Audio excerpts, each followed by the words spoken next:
প্রিয় শিক্ষার্থী বন্ধুরা, আগামীকাল তোমাদের বাংলা পরীক্ষা।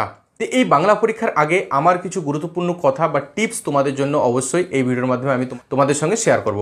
তো বন্ধুরা, তোমরা নিশ্চয়ই সকলেই যে আমার দেওয়া যে সাজেশনগুলো বাংলা রচনা এবং বাংলা গল্প, কবিতা, নাটক, প্রবন্ধ সমস্ত জায়গা থেকে যে সাজেশনগুলো দিয়েছি সেইগুলো দেখেছো ভালো করে। এছাড়াও তোমরা টেস্ট পেপারটা ভালো করে তোমরা ফলো করেছো, শর্ট কোশ্চেনগুলো ভালো করে দেখেছো। এখন ব্যাপারটা হচ্ছে যে আমাদের আগামীকাল পরীক্ষা। এখন তুমি যতই টেনশন করো বা চিন্তা করো আর কোনো লাভ নেই। তুমি সারা বছর যেটা পড়াশোনা করেছো তুমি ভাবছো সব কিছু ভুলে গেছো, কিন্তু ভুলে যাওয়ার কোনো মানেই হয় না।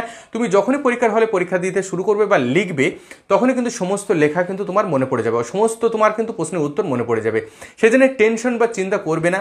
তোমরা ফ্রেশ মাইন্ডে বা পরিষ্কার পরিচ্ছন্নভাবে কিন্তু তোমরা পরীক্ষাটা দেবে এবং নিজের পরীক্ষা দেখো, সারা বছর যে কঠিন পরিশ্রম করেছো তার ফল কিন্তু তোমাদের কালকে 3 ঘন্টার মধ্যে কমপ্লিট করতে হবে। অর্থাৎ সারা বছরের পড়াটা আমার এই 3 ঘন্টা পরীক্ষার মাধ্যমে কিন্তু প্রমাণ করে দেখাতে হবে। সেই জন্যে তুমি যদি নিজেকে বেশি প্রেশার ক্রিয়েট করো, বেশি এংজাইটি ফিল করো বা বেশি টেনশন ফিল করো, তাহলে কিন্তু সেগুলো হবে না। একদম নিজেকে হালকা রাখো, কোনো চিন্তা নেই। এখন আমাদের অনেকের একটা প্রশ্ন থাকে যে স্যার আগামীকাল আমাদের পরীক্ষা, আজকে আমি কি করব? ঠিক আছে, এখন এক্ষেত্রে দেখো আজকে তোমাদের কি করতে হবে। আমি পূর্বেই কিন্তু তোমাদের বলেছিলাম যে পরীক্ষার আগে কি করণীয় আর কি করণীয় নয়। সেক্ষেত্রে তোমাদের আমি বলেছিলাম সঠিক রুটিন মেনটেন করতে হবে, ঠিকঠাক করে হেলদি ফুড খেতে হবে, সকাল সকাল রাত্রে ঘুমিয়ে পড়তে হবে, সেটা তো করবেই। তার সঙ্গে সঙ্গে অত্যধিক গুরুত্বপূর্ণ যে বিষয়গুলো সেটা আমি বলছি আজকে আর কালকে পরীক্ষা সেন্টারে যাওয়ার পর তোমাদের কি করণীয় হবে এই ভিডিওর মাধ্যমে তোমাদের সঙ্গে কিন্তু আলোচনা করব। আজকে তোমরা অবশ্যই তোমার হাজারো কাজ থাকুক না কেন, রাত্রে ঘুমানোর আগে তোমাদের অ্যাডমিট কার্ড, রেজিস্ট্রেশন কার্ড, 4-5টা কলম এবং সেই কলমগুলো যেন একটু রানিং থাকে। ঠিক আছে, তোমরা সমস্ত কলমগুলো কিন্তু রানিং করে নিয়ে যাবে। যে কলমে তুমি লিখতে অভ্যস্ত, সারা বছর যে কলম দিয়ে লিখেছো সেই কলম দিয়ে তুমি পরীক্ষা দেবে। একটা পেন্সিল কাটার, একটা পেন্সিল এবং স্কেল, ঠিক আছে, এই সমস্ত বিষয়গুলো কিন্তু তোমরা আজকের রাত্রে একটা ব্যাগে গুছিয়ে রাখবে। সঙ্গে একটা জলের বোতল, মাস্ক, স্যানিটাইজার, কলম 4-5টা, স্কেল, পেন্সিল কাটার, একটা হোয়াইটনার, পারলে একটা ব্লেড সঙ্গে করে নেবে। ঠিক আছে, প্রয়োজন পড়তে পারে, কোনো না কোনো প্রয়োজনে তোমার আসতে পারে। ব্লেডটা স্যার কী প্রয়োজনে আসতে পারে? অনেক সময় যদি আমরা পরীক্ষার খাতায় ওই রোল নাম্বার ভুল করে ফেলি, সেক্ষেত্রে হালকা করে ব্লেডে কিন্তু তোলা যায়। সেটা তুলে তুমি সুন্দর করে লিখে দিলে তোমার টেনশন বা চিন্তা হবে না। কারণ কি বলছি, হোয়াইটনারও সঙ্গে করে নিয়ে যাবে। যদি স্যার হোয়াইটনার ব্যবহার করতে দেয় তাহলে তুমি হোয়াইটনার ব্যবহার করবে, আর যদি বলে না ব্যবহার করবে না, তখন তুমি ব্লেড দিয়ে তুমি কিন্তু হালকা করে, যদি কোথাও কোনো একটা ডিজিট তুমি ভুল করে ফেলো, সেটা কিন্তু ব্লেড দিয়ে হালকা করে তুমি তুলে দিয়ে সেখানে লিখে দিতে পারবে। ঠিক আছে, তোমার টেনশন চিন্তা হবে না। আর যদি স্যার হোয়াইটনার ব্যবহার করতে দেয় তাহলে ব্লেডের কোনো ব্যাপার নেই, তাহলে হোয়াইটনার মেরে দেবে যদি কোথাও কোনো একটা অক্ষর বা ডিজিট ভুল হয়। সেটা ওই রোল নাম্বার বা খাতা তুমি যখন পূরণ করবে, এই ভুলগুলো কিন্তু অনেকের ক্ষেত্রে হয়। আর এই ভুলগুলো যদি না শুধরাও তাহলে কিন্তু তোমার সমস্ত পরীক্ষাটাই নষ্ট হয়ে যাবে। অর্থাৎ টেনশন চিন্তায় তুমি পরীক্ষাটা কিন্তু ঠিকঠাক করে দিতে পারবে না, যে কি ভুল করে ফেললাম। আর পরীক্ষার খাতার ওপরের পেজটা কিভাবে পূরণ করতে হয়, ভিতরে কিভাবে কোথা থেকে লিখতে হয়, দাগ নম্বর, এই সমস্ত বিষয়গুলো কিন্তু আমি তোমাদের বলে দিয়েছি। দেখো, দাগ নম্বর দিয়ে পূর্ণ বাক্যে উত্তর লেখাটা কিন্তু সব থেকে ভালো, কিন্তু তোমার হাতে যদি টাইম না থাকে অবশ্যই দাগ নম্বর দিয়ে উত্তরটা লিখে আসবে। এবং অনেকে বলছে যে স্যার বড় প্রশ্নের উত্তর আগে যদি লিখি, শর্ট কোশ্চেনের পরে উত্তর লিখি, কোনো সমস্যা নেই, দাগ নম্বরটা ঠিক রাখতে হবে। আর দাগ নম্বরটা কিভাবে দেবে ভালো করে মনে রাখো। দেখো, দাগ নম্বর দেওয়ার সময় অবশ্যই গুরুত্ব সহকারে খেয়াল রাখবে প্রশ্নে অবিকল যেরকম দাগ নম্বর আছে 2.1.2, তাহলে এই 2.1.2 লিখতে হবে তোমাকে, মানে একদম অবিকল, সেম টু সেম। এবার তুমি প্রথমে লিখলে বিভাগ লিখে দাগ নম্বর দিলে, ঠিক আছে, সেই বিভাগের একটা প্রশ্ন ছেড়ে থাকলো, লাস্টে যে আবার লিখবে। ঠিক আছে, আবার কিন্তু ওই বিভাগটা লিখে তুমি কি করবে, দাগ নম্বরটা দেবে। মোট কথা বিভাগ হোক আর যাই হোক না কোনো, দাগ নম্বরটা কিন্তু তোমাকে একদম অবিকল সেম টু সেম দিতে হবে, দাগ নম্বর কোনো চেঞ্জ করবে না।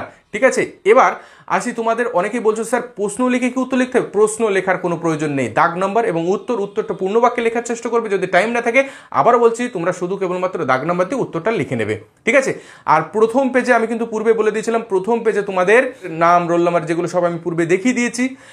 আর দ্বিতীয় পেজ থেকে তোমরা কিন্তু লেখা শুরু করবে, কিভাবে মার্জিন টানতে হয় সেই সমস্ত বিষয়গুলো কিন্তু তোমাদের দেখিয়ে দিয়েছি। সেটা দেখিয়ে এখন আর সময় নষ্ট করে লাভ নেই।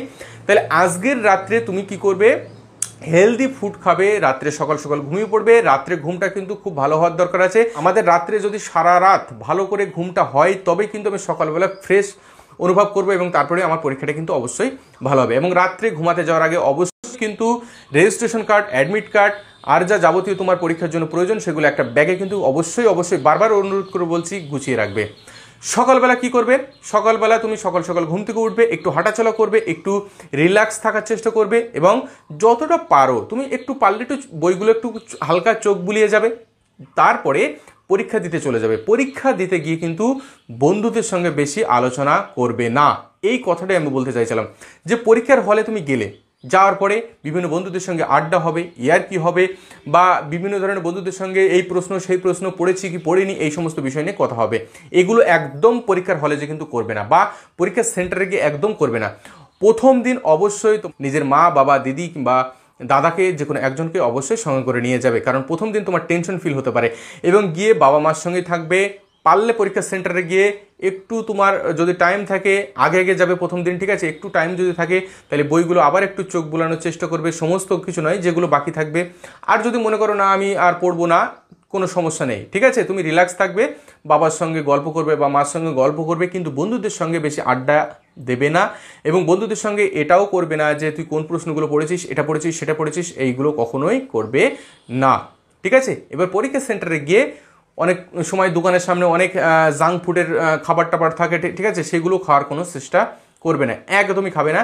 সকালবেলা পরীক্ষার দিন খুব হালকা কিছু আলু সিদ্ধ, একটু ডাল, ঠিক আছে, বা একটা ডিমের কুসুমটা বাদ দিয়ে খাবে, ঠিক আছে? কোনো একটা হালকা সবজি বা হালকা মাছের ঝোল, ঠিক আছে? এই ধরনের খাবার সকালবেলা অবশ্যই খাবে। কারণ আমি পূর্বে বলেছি কোনো জাঙ্ক ফুড যদি খাও, কারণ আমাদের পরীক্ষার দিন কিন্তু একটু টেনশন হয়, তার সঙ্গে সঙ্গে টেনশনের সঙ্গে সঙ্গে কিন্তু আমাদের গ্যাসের প্রবণতা কিন্তু বেশি বাড়তে থাকে। তার সঙ্গে সঙ্গে তুমি যদি একটু জাঙ্ক ফুড খাবে তাহলে পেটটা আরও বেশি বেশি গরম হবে এবং আরও বেশি সমস্যা হতে পারে। তো বন্ধুরা, নিশ্চয়ই সমস্ত বিষয়গুলো বুঝতে পেরেছো। তোমরা হল নাম্বার বাইরে যদি দিয়ে দেয় যে কোন হলে তোমার সিট পড়েছে, সেই হল নাম্বারটা দেখে নেবে। পরীক্ষার হলে যে তুমি ঢুকবে, পরীক্ষার সেন্টারে বসার পরে কিন্তু তুমি নিশ্চিন্তে নিজের জায়গায় তুমি বসে থাকবে, বেশি হুড়োতাড়া করবে না। ওই বন্ধুর সিট কোথায় পড়লো সেটা দেখতে যাওয়ার কোনো দরকার নেই। তোমার সিটটা কোথায় পড়েছে অবশ্যই তুমি সারা বছর পরিশ্রম করেছো কিন্তু তোমার জন্যই, ঠিক আছে? এইবার যে বিষয়টা তোমাদের করতে হবে সেটা হলো, যখন তোমাদের প্রথমে খাতা দেবে, সেই খাতা আস্তে আস্তে খুব ধীরে সুস্থে তোমাদের 15-20 মিনিট বা 30 মিনিট আগে কিন্তু তোমাদের খাতাগুলো দিয়ে দেওয়া হবে। যখন দেবে তোমাদের এই নাম, রোল নাম্বার বা রেজিস্ট্রেশন নাম্বার, এগুলো যেখানে যা করতে হবে সেগুলো তুমি কিছু না বুঝতে পারলে তুমি স্যারকে জিজ্ঞেস করে নেবে। যিনি গার্ডে থাকেন তাকে জিজ্ঞেস করলে অবশ্যই তিনি বলে দেবেন, ঠিক আছে? তুমি ধীরে সুস্থে, এগুলো হুড়োধড়া করবে না। তোমার নাম, রোল নাম্বার, এগুলো সব বড় হাতের অক্ষরে লেখার চেষ্টা করবে। তারপর প্রশ্নপত্র যখন পাবে, তুমি যদি মনে করো সমস্ত প্রশ্ন আমি একবার চোখ বুলিয়ে নিয়ে তারপরে উত্তর লেখা শুরু করি, সেটাও করতে পারো। আবার যদি তুমি মনে করো না আমি প্রথম থেকেই প্রশ্নগুলো পরপর উত্তর করবো, সেটাও তুমি করতে পারো। কারণ কি দেখো, সমস্ত প্রশ্ন যদি আমরা একবার পুরোপুরি দেখে নিই না, তাহলে সেক্ষেত্রে কি হয় জানো তো?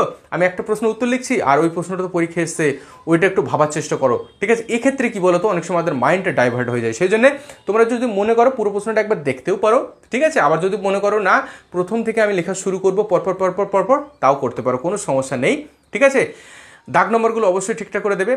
বাংলা পরীক্ষা নিশ্চয়ই তোমাদের সাধু চলিত মিশ্রণ যেন না হয় ভাষার ক্ষেত্রে। হাতের লেখাটা একটু পরিষ্কার পরিচ্ছন্ন করবে, বানান ভুলের দিকে একটু খেয়াল রাখবে।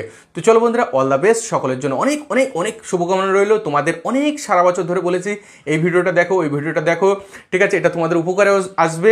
তো আশা করছি কিছুটা হলেও তোমাদের অনেক হেল্প করতে পেরেছি। তোমাদের জন্য অনেক অনেক অনেক শুভকামনা রইল। তোমাদের জন্য পরীক্ষা অনেক অনেক ভালো হয়। দেখা হবে আবার আগামীকাল এই চ্যানেলে তোমাদের পরীক্ষা কেমন হলো এবং প্রশ্নপত্রের উত্তর নিয়ে। সকলে ভালো থেকো এবং সুস্থ থেকো।